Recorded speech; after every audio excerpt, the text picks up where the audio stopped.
Hi guys, कैसे हैं आप लोग? कैसे तैयारियां तो घर पे बैठे हैं तो काम को बहुत अच्छे से कर रहे होंगे और थोड़ा सा स्टडीज पे ध्यान दे रहे होंगे। थोड़ा सा नॉट कंप्लीट, मैंने ही कह सकता था कि सब के सब पढ़ ही रहे हैं। तो यहाँ पे क्लियर करते हैं उस सीरीज को जिसको मैंने बोला था कि जल्दी लेके आएंगे, जहाँ पे हम बात करेंगे। हम बात करेंगे ब्रिटिश पोएट्री की स्टेप बाय स्टेप प्रिपरेशन। जैसे कि मैंने वीडियो डाल चुका था ऑलरेडी, आपने वहां से शुरू कर दिया होगा। अब बात कर रहे हैं ब्रिटिश पोएट्री में। सबसे पहले आता है चौसर, जिसका कंफर्म क्वेश्चन है whether we do have RTC. और अगर पेपर आता है ऐसे type, then we do have a ऐसे type question from Geoffrey Chaucer. Means Canterbury Tales बोलूं या जनरल प्लॉट से क्वेश्चन आएगा या नॉन प्री स्टेज से क्वेश्चन आने। तो यहां हमने डिस्कस करना है आज की क्लास में कैसे प्रिपरेशन करनी है for Geoffrey Chaucer. I repeat, Geoffrey Chaucer. RTCs आपने फॉलो की थी, लास्ट वीडियो देखना ना भूलें प्लीज। वीडियो लिस्ट में जाएंगे, प्लेलिस्ट में आपको सारे वीडियोस मिल जाएंगे। Then come to the next phase. Sir कौन कौन से क्वेश्चंस हैं जिनको प्रिपेयर करना है for the essay type paper. अगर पेपर आता है एसे टाइप जिसमें फर्स्ट क्वेश्चन होते हैं आरटीसी, 4 आरटीसी होती हैं, then we are having the 4 to 5 essay type question जिनको डील करना होता है। तो यहां पे आज की क्लास में वही डिस्कस करना है। उन पूरे पॉइंट्स को क्लियर करेंगे और कौन कौन से क्वेश्चन आ सकते हैं जिनके आंसर हमें लिखना आना चाहिए। How we guys are going to get all this concept क्या है, क्या हमें इसके बाकी की series such as Spencer, metaphysical, romanticism, modernist, post modernist, Victorian, John Milton, सारे ब्लॉग्स की वीडियो मिलेगी? ऐसी डेफिनेटली मिलेगी। One by one we going to have all the topics जो हमें पेपर के लिए प्रिपेयर करने। तो शुरू करते हैं क्लास को। कुछ बेसिक्स दिमाग में रख लेंगे। Please have a notebook and a pen along with you so that you can write down all this. और स्टिल अभी तक अगर किसी ने चैनल को सब्सक्राइब नहीं किया guys, please subscribe the channel and click that notification button, उसको प्रेस जरूर करना है। शुरू करते हैं कुछ बेसिक्स आप। जैसे कि लोग दिमाग में कई सारी चीजें आते हैं जब बात कर रहे हैं फर्स्ट ब्लॉक की। Yes, British poetry.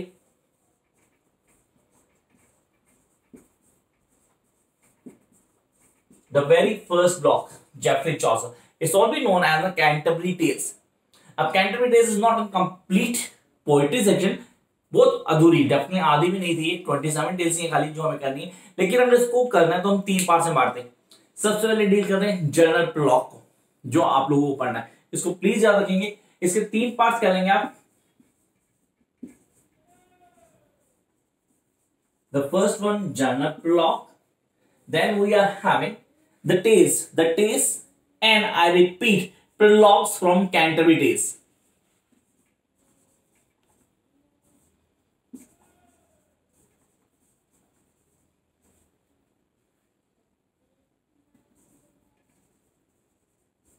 Canterbury Tales, and the last we are having non-priest tale, NPT. अब इन 3 को पढ़ना है आपने, ये हम अच्छे जानते हैं। इन तीनों की वीडियोस ऑलरेडी इसी चैनल पे क्लासेस ऑफ लर्निंग पे आपको मिल जाएंगे। आपने कहा इनकी RTCs, how to prepare the RTCs for this block, the first block. Please video को देखना ना भूलें, मैं डिस्क्रिप्शन डाल रहा हूं, आप उस डिस्क्रिप्शन में चेक कर सकते हैं। उस वीडियो को क्लियर करेंगे।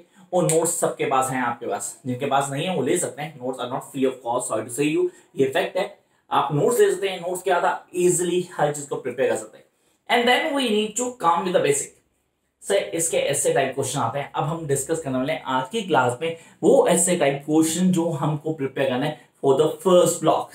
तो guys, be ready to write down all that questions. Those are really expected from the first block. सबसे पहला question, comment Geoffrey Chaucer as a courtly poet और a court poet. What is mean of court poet? होता क्या court poet, किसको highlight करता है? The one who shows the real society through his own work. कोई भी आदमी जो अपनी सोसाइटी को अपने काम के थ्रू दिखाता है। और आप देखते हैं यहां पे हम पूरा डिपिक्ट करता है चौसर हर प्रिविलेज के थ्रू कि वो सोसाइटी करप्ट थी पूरी तरह। उन सब करेक्टर्स को, उनके प्रिविलेज को, उनकी टेस्ट को हाईलाइट करता है, कि कॉन्सेप्ट को क्लियर करता है। And that we guys need to clear. तो सबसे पहला क्वेश्चन जो हमें क्लियर करना है, it's all comment Chaucer as a court poet.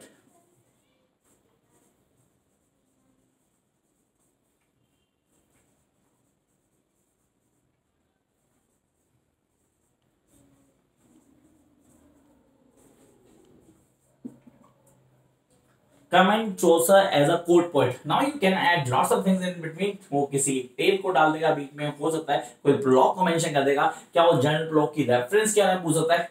Yes we can do add. ये सारी चीजें ऐड ऑन की जा सकती हैं अपने आंसर में।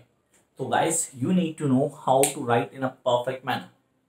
अब सबको ये पता होना चाहिए आंसर लिखने का तरीका क्या है, क्या बेस्ट वे है। अब कई सारे क्या करते हैं, सर इन क्वेश्चंस के आंसर भी दे दो, एग्जैक्ट आंसर। सॉरी गाइस, मैं आपको नोट्स देता हूं तो नोट्स में आपको कहता हूं कि आपको पूरा पढ़ना है, पढ़ने के बाद एक चीज को क्लियर कर सकते हैं। और मैं आपको वीडियोस के थ्रू हमेशा बताता हूं कि आंसर कैसे देना है, क्या लिखना है। कॉपी पेस्ट मैंने कभी नहीं बोला किसी स्टूडेंट को करने के लिए, ना मैं आगे बोलूंगा। दोस्त who are taking my classes face to face, फिलहाल तो बंद है सारी, उन स्टूडेंट को मैं यही बोलता हूं कि हमें किसी भी चीज को कॉपी पेस्ट नहीं करना है। We need to use a brains. Concept clear करेंगे, कॉन्सेप्ट करके हम उसको बहुत इजीली लिख सकते हैं। वो मैट्रिक जिसमें सारे आंसर मैं आपको सप्लाई करता हूँ, नो डाउट। बट एग्जैक्ट आप कहीं आंसर लिख के दो तो आप स्पून फीडिंग नहीं, वो टाइम खत्म हो गया आप लोगों का। तो आपने कैसे आंसर लिखना है उसके कॉन्सेप्ट को क्लियर करो। तो फर्स्ट क्वेश्चन हमारा हो गया that what does mean by the comment Chaucer as a court poet. Then we need to come to the second question and that is comment on the handling of fable. I repeat, comment on the handling of fable. So beast fable कह सकते हैं sir, fable beast fable। Yes, I'm talking non pre-state। Okay बच्चे ना spellings देख के घबराए थे sir, non press लिखा होता exactly that's the old English. उसके कॉन्सेप्ट को समझ लेना आपने। तो comment on the handling of, write down please.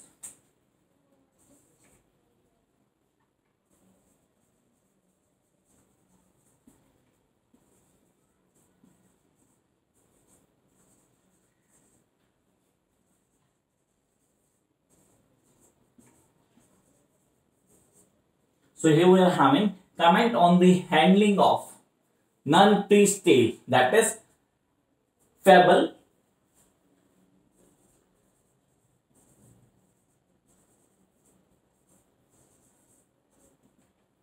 आगे क्या ऐड करेंगे, आगे जेफरी चौसर, अब उसके प्रोलॉग, उसके कॉन्सेप्ट, चीजों को बता रहे हैं। तो पहला क्वेश्चन जो आपने कोटली पॉइंट, दूसरा जो क्वेश्चन बोला सेम है, कुछ अलग नहीं है। उसने कैसे डील किया, यहां मैंने बात की चौसर ने कैसे कोड पॉइंट के साथ डील किया। अब यहाँ पे चेंज हो गया क्योंकि यहाँ पे कोड पॉइंट को भूल गया। यहाँ डील किया गया comment on the handling of fable. Fable sir is a beast fable, beast fable non pre-stele की बात की गई, तो उसको कैसे प्रेजेंट किया। सर यहाँ पे नेक्स्ट क्वेश्चन लिखूंगा ना, वो बिल्कुल जंबल होगा, थोड़ा चेंज करेगा। अगर इस क्वेश्चन का आंसर तो आपको बहुत अच्छे से आना चाहिए। And then we are having the third question that is the use of device.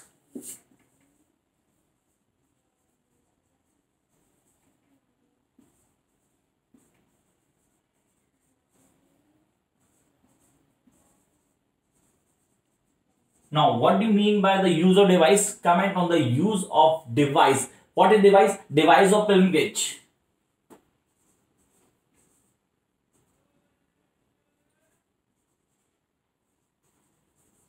अब आपने कहा यहाँ पे डिवाइस ऑफ फिल्म गेज को हाईलाइट करना है, पूरे उसके कॉन्सेप्ट को हाईलाइट करना है, हमें एक एक चीज को बताना है। ये सारी चीजें यहां से आती हैं हमारे पास।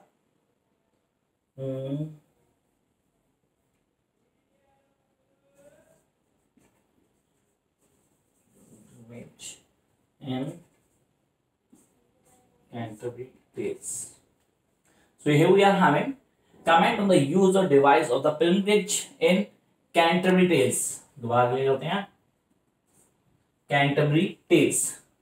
This be the third question from Geoffrey Chaucer or from the first block of MEG1 जो हम लोगों को ontology। तो ये दो गए first three questions. Now come to the next question that is comment on the narration of non-pre-state. Sir, comment on the narration of non-pre-state. It's almost same. Comment on the handling और comment on the narration. तो मैं इस question में यहाँ नहीं लिख रहा, आप दिमाग में रखना। It is all about the narration of non-pre-state. और श्योर 100% श्योर कि अगर आप ये ऐसे टाइप क्वेश्चन कर लेते हैं और आर्टिस्ट जैसे मैंने बताएंगे, जिन आर्टिस्ट को मैं हाईलाइट करता हूँ वो कर जाते हैं, तो 400 का क्वेश्चन कहीं से भी आ जाए आप बहुत इजीली डील कर पाएंगे। तो here we are having comment on the use of device of pilgrimage in Canterbury Tales, and then next we are having the three major sources I repeat.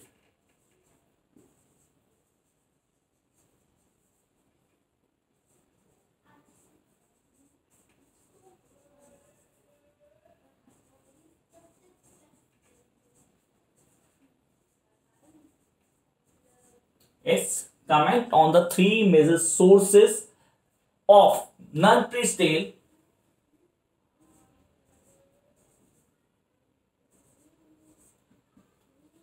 Comment on the three major sources of the non-priest tale. Vocabulary.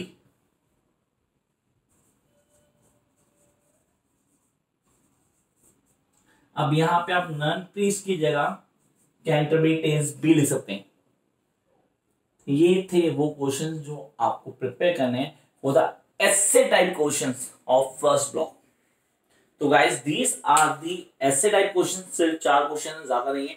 अगर ये 4 question आप बहुत अच्छे से कर लेते हैं then there be no problem. And how you guys are going to work, concept कैसे क्लियर करते हैं, लिखते कैसे हैं, वो सब आपको हेल्प करेगा। Till then keep watching, like, share and subscribe. If you think it's worth to watch, catch you very soon with a new video, most probably from the Spencer side. Bye guys.